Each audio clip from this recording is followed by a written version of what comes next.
When I walked in the door, my wife was excited. She ran up to me and gave me a big kiss in greeting, then turned to go to the kitchen and finish cooking dinner. "I made your favorite dinner tonight. I have some big news and I thought we could celebrate." "That's great, honey," I answered. "I also have some important news. Maybe we can have a double celebration." It was Friday evening and the work week was over. While she finished in the kitchen, I went into the bedroom to take a shower and change into casual clothes. Since I didn't have to work tomorrow, I was looking forward to a long night of lovemaking with my wife. I had some important news that I'm sure will make her very excited. I was giddy with anticipation of hearing her news and then telling her mine. I'm Larry Dawes. My wife's name is Sheila. We have been married for 7 years and we are both 30 years old. I'm 6'2", weigh 210 pounds, give or take a pound or two, depending on the day, and am in pretty good shape. Although I am not a heartthrob, I have been told more than once that I look above average. I've also been told that I'm a little above average in size, if you know what I'm getting at. Sheila is 5 feet 6 inches tall and weighs about 110 pounds. She is also in very good shape. We both work out in the gym. She has long blonde hair, brown eyes, gorgeous breasts, and an amazing ass. I was pretty sure I knew what her news was. We recently started trying to grow our family. She stopped taking birth control pills a few months ago, and we've been having sex like rabbits ever since. Don't get me wrong, we weren't celibate before this. We averaged about 3 times a week after our first year of marriage. Before this, it happened almost every night. Since she stopped taking the pills, we started having sex more often again.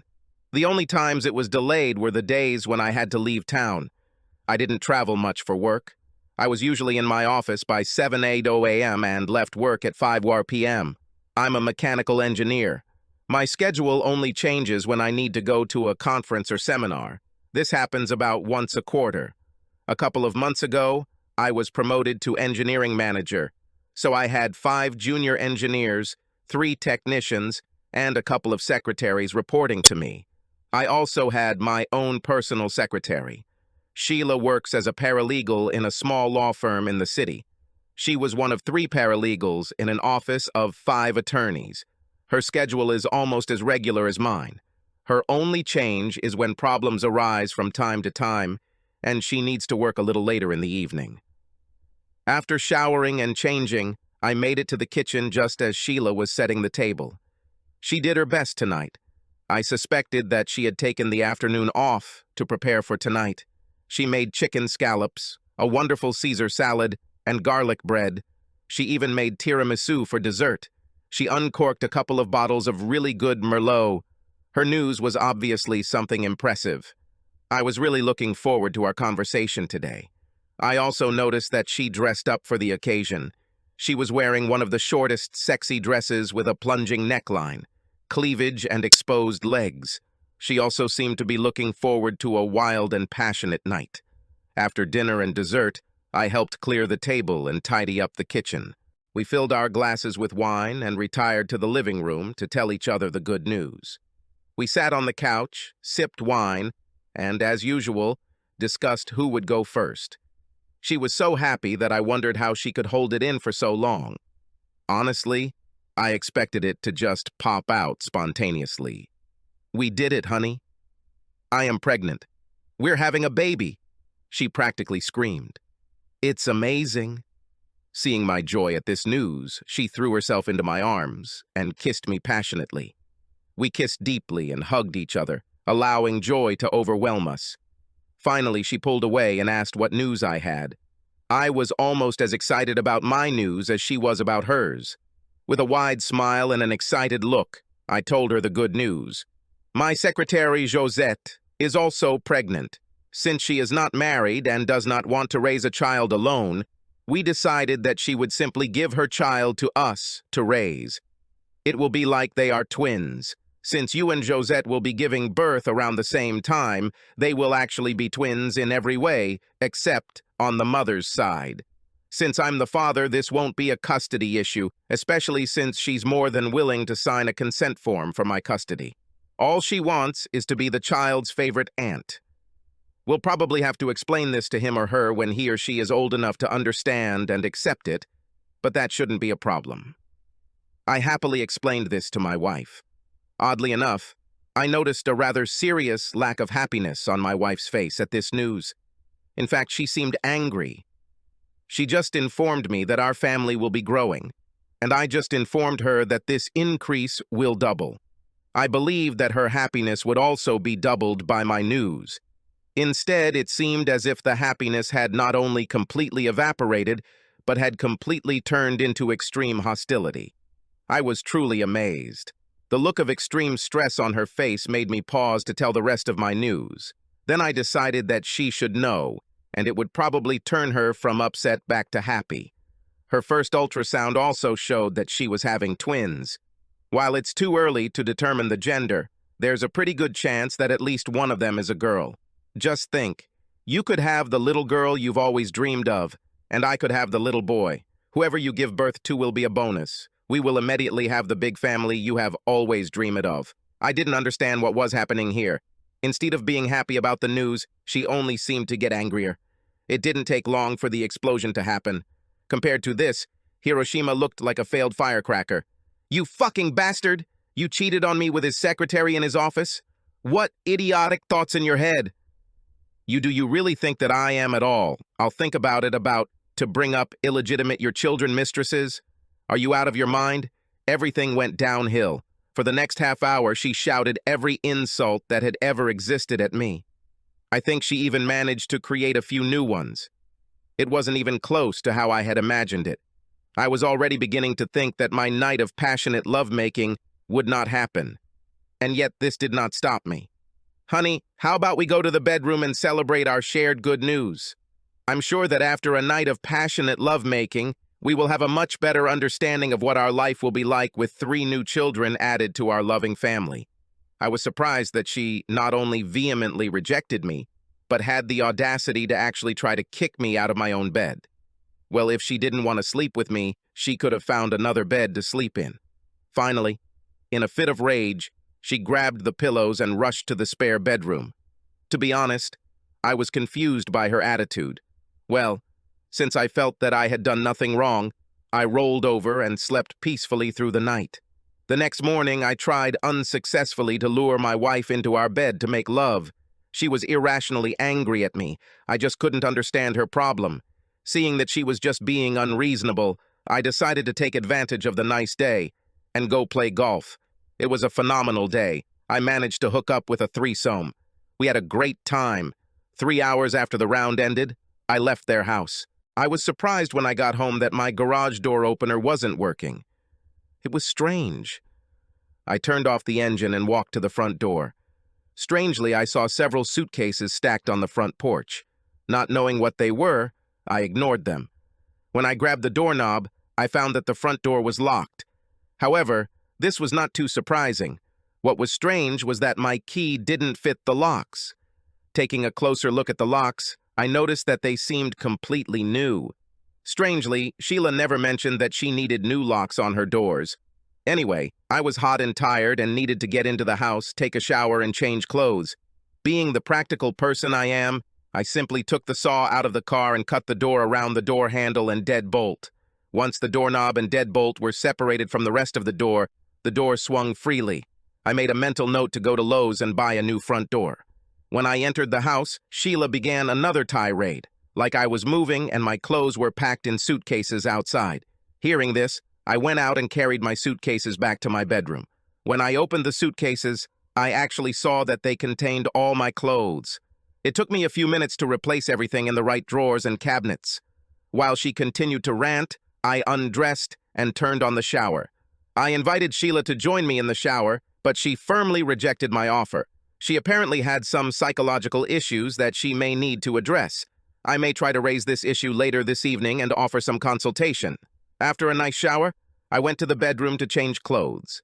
To my surprise, I found Sheila in the process of packing all her clothes into her recently emptied suitcases. To a simple question, she exclaimed that since I refused to move, she would do it. While I was in the shower, she apparently called her sister and made arrangements to stay with her. My suggestion that pregnancy had messed up her hormones and made her react strangely was met with extreme anger. I had no doubt that this was the real reason for her strange behavior. I was confident that once she had the baby and once my secretary's twins were home, she would be a great mother to all 3 children. To be honest, I was confused by her reaction. An hour later, she left. A couple of days later, I moved Josette into my home. She would need some support during her pregnancy, and since Sheila was no longer here, it seemed like the right thing to do. After all, the twins were mine. Sheila should have had no problem understanding her husband's lack of sex. I even had Keisha a few times. It was usually one-on-one, but sometimes there was a threesome with Josette and Keisha.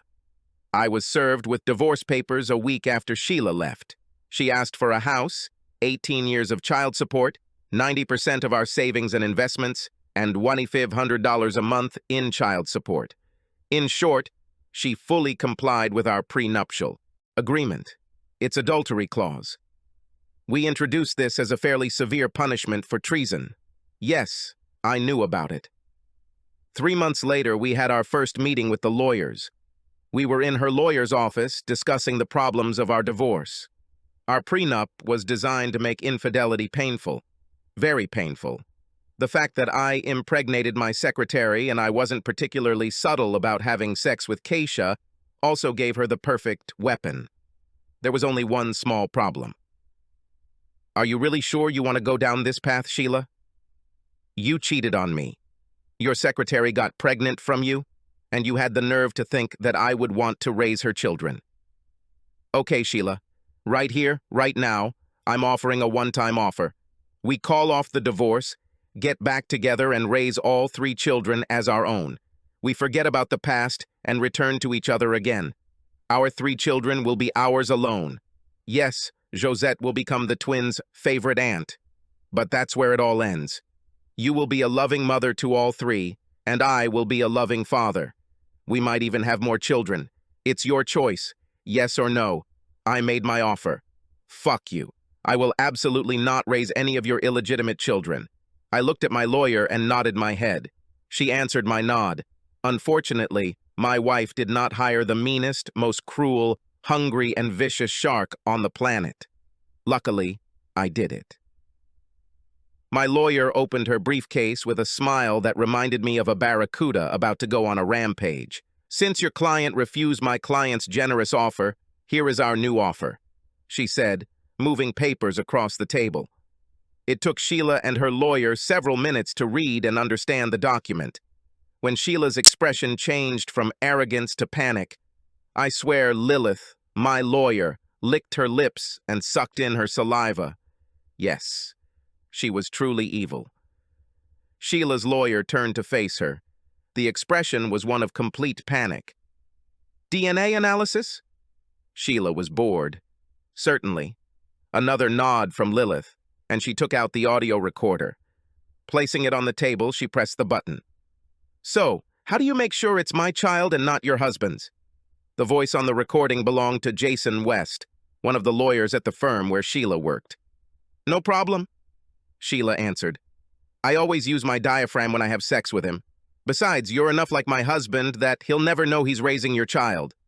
Fine. Let him raise my child correctly.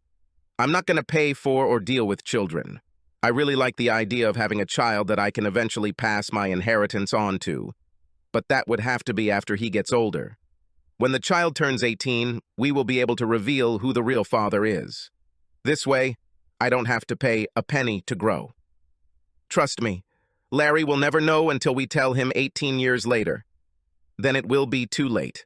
By then, Larry and I will have several more children together, and he won't be able to do anything about it without being completely screwed up. So, are you sure that your husband won't find out about us? We had an affair for the last 3 years, and he had no idea. You are so similar to him that any of our children will look close enough, and he will never suspect that it is not his. Everything will be okay. The look on Sheila's face when the recording was played was priceless. Lilith then issued a demand for DNA testing of her fetus. She also served a petition for alimony from Jason West.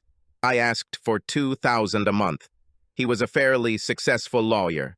So, since your client rejected the last offer, here is a new offer. This will, of course, require a subsequent agreement signed by both parties. The divorce will stop, and the couple will remain married until the last child graduates from high school. It's minimum.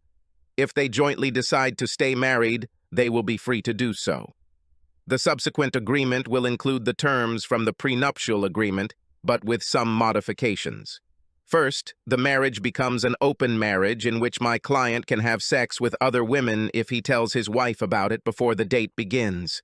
The wife is also allowed to have sex with other partners under the same conditions. I watched as Sheila's face turned completely white. She was absolutely shocked that her affair was discovered.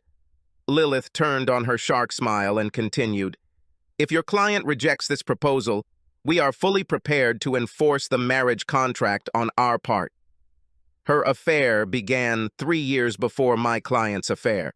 In fact, he only entered into his affair after he had fully documented his wife's infidelity and her desire to have a child with another man. If she wants to continue the divorce process, she must be prepared to find herself homeless, penniless, and all her friends and family are provided graphic videos of her having sex with another man. We are fully prepared to commit complete destruction.